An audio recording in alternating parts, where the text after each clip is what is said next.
Bonjour, et bienvenue à vous tous, sur la chaîne de Taurodyssée. Voici une vidéo, qui a été posée sur les sites anglo-américains, le mercredi 20 août 2014. Dans cette vidéo, vous allez comprendre la triste réalité des choses, de ce qui se passe en ce moment, les mauvaises interprétations de tous les textes religieux confondus, etc. Car comme vous le savez, la secte des Illuminati est bien réelle, et ils utilisent cette triste réalité, pour causer l'effondrement de toutes les connaissances archéologiques, religieuses et conceptions scientifiques classiques. De nouvelles découvertes démontreront aux gens l'erreur fondamentale des doctrines religieuses traditionnelles. Cette falsification de l'information aura pour but de convaincre tous les peuples que leurs enseignements religieux ont été mal interprétés et détournés depuis des siècles. Il s'agit d'une phase de préparation psychologique visant à détruire les fondements des religions traditionnelles. Donc, voici la vidéo, que je vous ai traduite en voix française. Le monde dans lequel nous vivons, est un mystère pour la plupart des gens vivants aujourd'hui. Et très peu de gens connaissent la vérité, sur notre histoire de l'univers, et notre existence. Personne, en dehors d'une société secrète, connaît la vérité. Afin que nous sachions la vérité, il ne faut pas oublier, que nous avons été élevés à croire ce qu'on nous a appris dans nos écoles. Souvenez-vous, depuis Adam et Ève, Lucifer combat Dieu en s'attaquant à sa créature préférée, l'humain. Il n'a eu de cesse que de corrompre, salir, avilir les hommes, les conduire à la haine, et au désespoir par les guerres, l'orgueil et la corruption. Aujourd'hui, Lucifer est, en apparence, le grand vainqueur du combat, qui l'oppose aux forces du bien. Il règne sur la terre, et va bientôt pouvoir mettre en place son fameux nouveau gouvernement mondial, avec comme chef, l'Antéchrist. Je vous rappelle que le pouvoir occulte qui dirige notre monde est constitué à sa tête de la secte des Illuminati. Les Illuminati sont dirigés par les 13 familles les plus puissantes du monde, qui en constituent le pouvoir suprême, et leur organe de commandement est le Conseil des 300. Ce sont 300 personnes réparties dans le monde, qui se connaissent toutes et se cooptent entre elles, qui sont des acteurs, des chanteurs, des PDG, des politiciens, des policiers, des militaires au gradé, etc. Tous sont des lucifériens qui pratiquent une très puissante magie noire d'extermination. Les hommes qui constituent le pouvoir occulte derrière les affaires internationales et nationales sont les Illuminati. Ces lucifériens ont utilisé le sionisme et l'antisémitisme, le communisme et le fascisme, le socialisme et le capitalisme égoïste, pour faire progresser leurs plans secrets et amener un gouvernement mondial qu'ils ont l'intention d'étendre et de contrôler.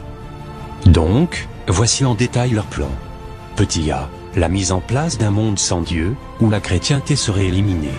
Ceci n'est pas uniquement la conséquence de la haine des Illuminati envers le Christ, mais aussi une obligation. Car les chrétiens sont un obstacle majeur à ce projet. La société luciférienne étant aux antipodes de la société chrétienne, il y aurait toujours des opposants à ce projet, et suffisamment forts pour l'en empêcher. Petit b, la mise en place du nouvel ordre mondial, c'est-à-dire un gouvernement mondial, nécessite au préalable que les peuples soient persuadés qu'il s'agit de la seule solution viable pour éviter la guerre. Encore faut-il qu'il y ait des guerres, d'où le fameux mot d'ordre, ordo ab chaos, l'ordre à partir du chaos. Il faut susciter et provoquer des guerres pour que les peuples, exsangues, épuisés et ruinés, acceptent avec joie un gouvernement mondial totalitaire, soi-disant, source de paix.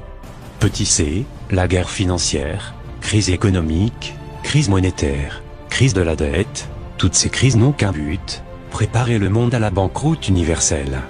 Aujourd'hui, toutes les conditions sont réunies. Un grain de sable peut tout stopper en quelques heures, et le monde s'arrêtera de tourner car sans argent, on ne peut rien faire.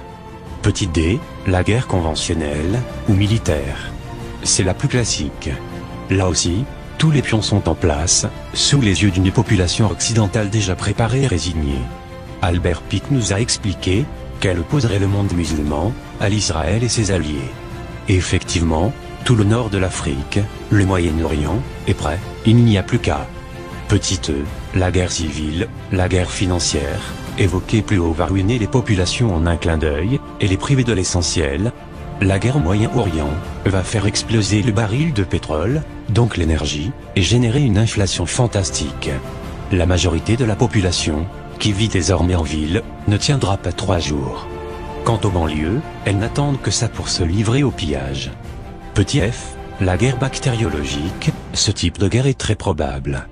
Depuis le coup d'essai de la fausse grippe espagnole en 1917, et de la fausse grippe aviaire en fin 2004, les laboratoires ont fait beaucoup de progrès, et il faut s'attendre à des virus mortels sélectifs, avec un coup de maître.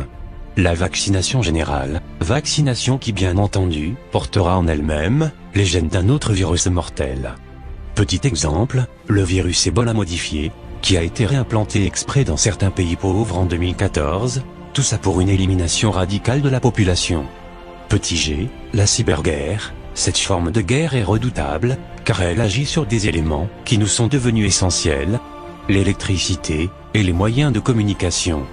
Plus de liaisons satellites, c'est plus de téléphone, d'internet, de télévision, etc. Un virus informatique, ciblant les centrales électriques, c'est plus d'informatique, plus de chauffage, plus d'eau courante. Le retour à l'âge de pierre. Sans compter les problèmes prévisibles dans les centrales nucléaires, car plus d'électricité veut dire aussi plus de refroidisseurs nucléaires, donc sans refroidissement les moteurs nucléaires explosent. Le Stonehenge américain. Ce monument de granit est situé à Elberkouty, en Géorgie. D'une hauteur de 6 mètres, il est composé de 6 dalles de granit, d'un poids total de 120 000 kg. Le plus étonnant de ce monument n'est pas sa taille, mais le message gravé qu'il porte. Il s'agit des 10 commandements américains, pour un âge de la raison. Ces commandements concernent notamment le dépeuplement massif des humains de notre planète Terre, un gouvernement mondial unique, et l'introduction d'un nouveau type de spiritualité, etc.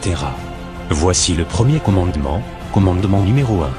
Maintenir l'humanité, sous les 500 millions d'êtres humains en perpétuel équilibre avec la nature. Nous sommes 7 milliards. Je vous laisse faire le calcul. Car depuis 2010, ils ont passé la vitesse supérieure, en créant dans le monde, de faux tremblements de terre, de faux tsunamis, de fausses inondations, de faux crashs, ou disparitions d'avions, et de fausses guerres, etc. De l'année 2010 à 2012, en 2 ans de temps, ils ont ramassé plus de 3 millions de décès d'êtres humains, dans le monde. Et malheureusement, ce n'est que le début. Je vous laisse en juger par vous-même, et je vous dis à très bientôt, sur la chaîne de Thor Odyssey.